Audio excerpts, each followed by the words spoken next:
የማን ነህ? አንድ ሰው የተፈጠረበትን ዓላማ ማወቅ አለበት። ለፈጠረው አምላክ ደግሞ መኖር አለበት። የማን ነህ? ይህንን ጥያቄ ዛሬ ሁላችሁንም ልጠይቅ።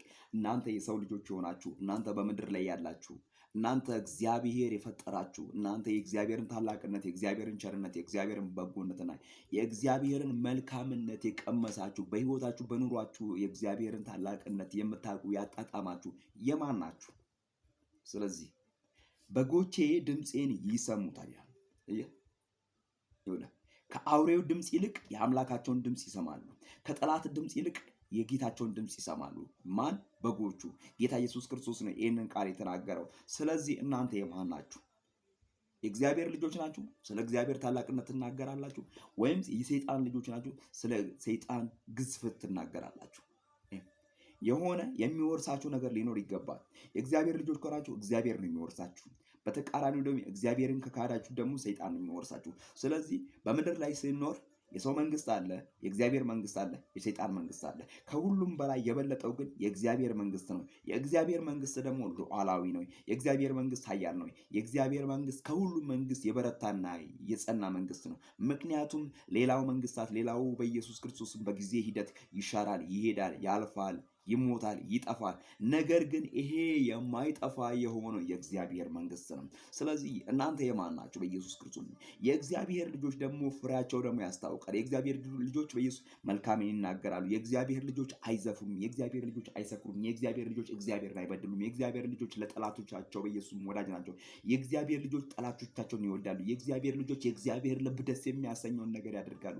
የእግዚአብሔር ልጆች የእግዚአብሔርን መልካምነት ይናገራሉ። በተቃራኒው ደግሞ አሁን ስለ ሰይጣን ስለ ዲያብሎስ ላብራራ በዚህ ቦታ ይሄ ቦታ አይመጥነውም። ግን የእሱ ልጆች እንደ አባታቸው እንደ ዲያብሎስ ክፉ ናቸው። ስለዚህ እናንተ የማን ልጆች ናቸው? በኢየሱስ ክፋትን ካደረጋችሁ ከሰይጣን ናችሁ። ተንኮልን ካደረጋችሁ፣ አመፅን ካደረጋችሁ ከሰይጣን ናችሁ። ወንጌል ራሱ በኢየሱስ ክርስቶስ እንዳይሰበክ እንቅፋት ከሆናችሁ እናንተ ከሰይጣን ናችሁ። ስለዚህ የማን ልጆች ናችሁ? በኢየሱስ ክርስቶስ አባታችሁን ልትለዩ ይገባል። በኢየሱስ ክርስቶስ ከሁለቱ ያጣ መሆን የለባችሁም። ምክንያቱም ከሁለቱ ያጣ መሆን የለበትም። አባት የሌለው ልጅ መጽሐፍ ቅዱስ ምንድን ነው የሚለው? ዲቃላ ነው የሚለው በኢየሱስ ክርስቶስ። ስለዚህ እናንተ የማን ልጆች ናችሁ? የእግዚአብሔር ልጆች ናችሁ። ስለዚህ የእግዚአብሔርን ቸርነት የምትናገሩ፣ የእግዚአብሔርን በጎነት የምትናገሩ፣ በዘመናት መካከል ስለ እግዚአብሔር ኃያልነትና ስለ እግዚአብሔር ገናናነት፣ ስለ እግዚአብሔር አባትነትና ዘላለማዊ ፍቅሩን የምታወሩ ናችሁ። እንኪያውስ እንደዛ ከሆነ እንደናንተ የታደለ ሰው የለም።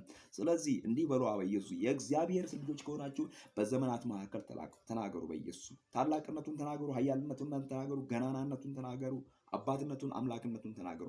ምክንያቱም በእናንተ የተጠራው እግዚአብሔር እሱ ያ እግዚአብሔር ታላቅ እግዚአብሔር ነው። ስሙ ለዘላለም ይባረክ። ምክንያቱም እግዚአብሔር አምላክ አለ በተቀደሰው መቅደሱ ላይ። ስሙ ለዘላለም ይባረክ። ስለዚህ የመዳን ቀን ዛሬ ነው። መዳን በሌላ በማንም የለም። እንድንበት ዘንድ ከሰማይ በታች የተሰጠን ስም ኢየሱስ ነው እያለን ይህን ወንጌል እንናገር በኢየሱስ ክርስቶስ። ክብር ለእግዚአብሔር። የረዳን አምላክ ስሙ ለዘላለም ይባረክ። ኢየሱስ ጌታ ነው። አባታችሁን እወቁ። አባታችሁ ማን ነው? የኔ አባት እግዚአብሔር ነው።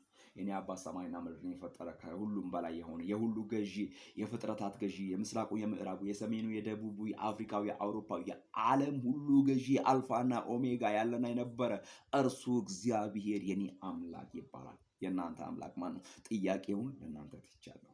ተባረኩልኝ። አምላኬ እንደ ባለጠግነቱ በክብሩ በክርስቶስ ኢየሱስ የሚያስፈልጋችሁን ሁሉ ይምላባችሁ።